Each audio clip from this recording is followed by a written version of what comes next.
My mother-in-law threw a party in my house for 25-0 while I was in the hospital. When I returned to my trashed apartment, I calmly said something to her and all the guests that made them rush for the exit. So there I was, lying in some godforsaken hospital bed at Mercy General in Chicago, feeling like I'd been hit by a freight train. 3 weeks ago, my appendix decided to basically explode inside me, and let me tell you, that's not something you just walk off. I'm Sarah, by the way, 28 years old, and until this whole mess started, I thought I had my life pretty much figured out. What a joke that turned out to be. The doctors kept saying stuff like complications and extended recovery, which basically meant I was stuck there longer than anyone expected. My husband David, sweet guy, but sometimes about as sharp as a bowling ball, he kept reassuring me, "Don't stress about home, babe, mom's taking care of everything." Margaret, my mother-in-law. Picture this. Perfectly coiffed hair that never moves even in a hurricane, designer handbags that cost more than most people's rent, and this smile that never quite reaches her eyes. She'd volunteered to stay at our Lincoln Park condo while I was laid up. At first, I thought, okay, that's actually kind of nice. Our place meant everything to us. We'd scraped together every penny for 5 years to get that down payment. It was this gorgeous 2-bedroom with exposed brick walls and these massive windows overlooking the park. Our little slice of heaven, you know? Dr. Patterson, this ancient guy who looked like he'd been practicing medicine since the Civil War, he kept extending my stay. "Your body's been through trauma." He'd mumble while scribbling notes.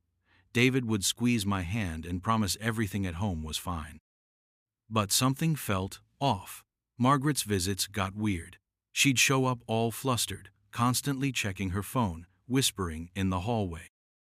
When I'd ask what she was up to at the apartment, she'd get this look, like a kid caught with their hand in the cookie jar. "Oh, sweetie, just keeping things tidy. You know how I am about cleanliness." My best friend Jessica came by around day 12. She seemed jumpy, kept glancing at David like they shared some secret. When I asked how the condo looked, she quickly changed the subject to her dating disasters. Weird, right? The nights were the absolute worst. Hospital sounds never stop. Beeping, footsteps, that weird humming from the machines. I'd lie there thinking about my home, missing my own bed, my morning coffee routine on the balcony. David's phone kept buzzing with texts he wouldn't show me. Work stuff, he'd say, but his jaw would clench the way it does when he's lying. By day 15, I was going stir-crazy, finally convinced the doctors to discharge me the next morning if my blood work looked decent. I was so excited, finally getting back to normal life. God, if I'd only known what was waiting for me. The Uber ride from the hospital should have been like Christmas morning, right? Finally going home after weeks of hospital food and scratchy sheets. Instead, it turned into the ride from hell. As we pulled onto my street, I saw something that made my blood freeze. Cars. Luxury cars everywhere, lined up like some kind of fancy car show. In Chicago, finding parking is basically winning the lottery. This looked like half of downtown had relocated to my block. "Damn, somebody's throwing quite the party," my driver said, craning his neck to look at a bright red Tesla. Party. That word hit me like a slap. No way. No freaking way. I fumbled with my keys at the building entrance, hands shaking so bad I could barely work the lock. The elevator up to the 8th floor felt like riding to my own funeral. My heart was doing this weird stuttering thing that couldn't be healthy. Then I heard it through my apartment door. Music, laughter, the clink of glasses, coming from inside my home. I stood there for what felt like forever, key halfway to the lock, trying to convince myself I was having some kind of medication-induced hallucination. Maybe the painkillers were making me hear things. I opened the door. Holy shit. My living room, the space David and I had decorated with such care, was packed wall to wall with people I'd never seen in my life. Designer clothes, expensive jewelry, the whole 9 yards. They were standing on my cream-colored rug with muddy shoes, using my coffee table as a buffet station. But wait, it gets worse. My beautiful sectional sofa, the one we'd saved 4 months to buy, had dark stains all over it. Someone had turned my grandmother's antique vase into an ashtray, and it was overflowing with cigarette butts. My kitchen looked like a bomb had gone off, with professional caterers treating my countertops like their personal workspace. One of the caterers actually looked at me like I was the intruder. "Ma'am, are you supposed to be here?" I couldn't speak, literally could not form words. It was like my brain had short-circuited. That's when I spotted her, Margaret, standing in the middle of my living room like she owned the place, wearing this sparkly dress that probably cost more than my monthly mortgage payment. She was holding court, gesturing dramatically with a champagne flute, clearly the star of her own show.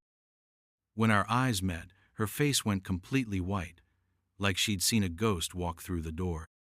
Which, thinking about it now, maybe she had. Maybe in her twisted mind, I was supposed to stay in that hospital bed forever, and she could just take over my life. The silence stretched between us like a rubber band about to snap. "Sarah," she finally squeaked. "Darling, you're home." "Yeah, Margaret, I'm home." "What the hell is this?" The words came out way quieter than I intended, but somehow they cut through all the party noise like a knife. Margaret rushed over, her heels clicking on my hardwood floors that now had scuff marks and what looked like, was that wine ground into the wood? "Oh, sweetie, it's just a small get-together. I was going to have everything cleaned up before you got back, I promise." Small get-together? I looked around again, really taking it in. There were actual ice sculptures melting on my dining table, professional flower arrangements that must have cost a fortune. A full bar setup in my kitchen with some guy in a bow tie mixing fancy cocktails like we were at the freaking Ritz-Carlton. "Margaret," I said, my voice getting steadier, "how much money did you spend on this?" Her laugh sounded like nails on a chalkboard. "Oh, just a few dollars here and there, nothing to worry about." That's when this guy, in an expensive suit, looked like a banker or lawyer or something equally slimy, decided to butt into our conversation. "Margaret, you're being modest. This is easily the best party you've thrown. What was it, 25 grand? Maybe 30, worth every penny though." $25,000. I swear the room started spinning. $25,000 on a party in my apartment, while I was literally fighting for my life in a hospital bed. "Did you just say $25,000? My voice was getting louder now, and people were starting to stare.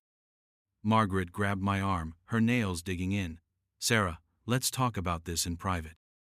"No," I yanked my arm away. "We're talking about this right here, right now. Where did you get $25,000, Margaret?" The silence that followed was deafening. Even the caterers had stopped what they were doing. "You used our credit card. It wasn't a question." I could see the truth written all over her face. "You used David's and my credit card to throw yourself a party while I was unconscious in the hospital." A woman with pearls clutched her chest like she was having vapors. The bow-tie bartender had frozen mid-shake. Margaret's mask finally slipped completely. "You ungrateful little brat. I've been taking care of your precious apartment for weeks, dealing with all your responsibilities, while you were lying around feeling sorry for yourself. I deserve to have a little fun with my friends." Lying around, feeling sorry for myself, in a hospital, with sepsis, nearly dying. Something clicked inside my brain, not anger exactly, something colder, more calculating. I smiled, actually smiled. "You know what, Margaret? You're absolutely right. You do deserve something." The confusion on her face was priceless. "You deserve exactly what's coming to you." Here's the thing about real anger. It doesn't always look like screaming and throwing things. Sometimes it looks like this weird, crystal-clear calm that settles over you like fresh snow.